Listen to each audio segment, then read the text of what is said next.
Hey, I'm Lauren, owner of Imagined Awakenings, and I'm ready to get creative with some resin. Okay, so first things first, always remember to be safe, wear your safety gear, and work in a well ventilated area. No matter what type of resin you use, these should be the steps you take. So I decided to go ahead and do my first video on some of my very first projects that I made. Um, I had already mixed the resin and poured it in some cases, so you'll just see me here dropping in some alcohol oils. Don't get me started. um, uh, Alcohol ink colorants, and then on some of them I dropped it in clear resin, and in some I dropped in resin that had been tinted with some translucent color and glitter.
And here you're just seeing me go over it with my heat gun just to kind of help get rid of any bubbles.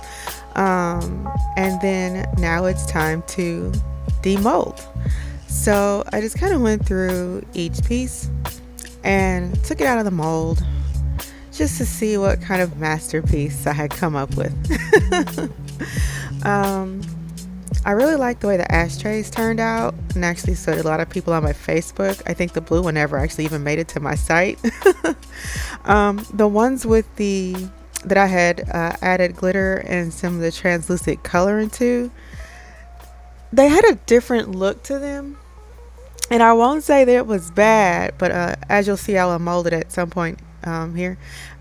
It kind of muted the effects of the alcohol ink, and I felt like it wasn't as vibrant maybe. So I'm not sure I'll do that. I'm not sure I'll do that again. My table, side note, my table is not quite level. It was actually less level at the time I did this. I found out that it wasn't level when I was working on port art. Yay.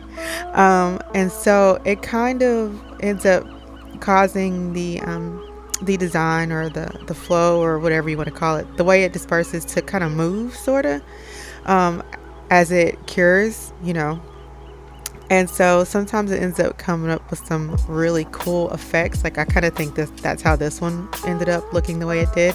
Because that wasn't actually how I dropped the alcohol ink in there. I didn't actually capture that on film though, so you'll just have to take my word for it. So anyway, enjoy the rest of the demolding, and I appreciate you coming by. Stay tuned for more videos.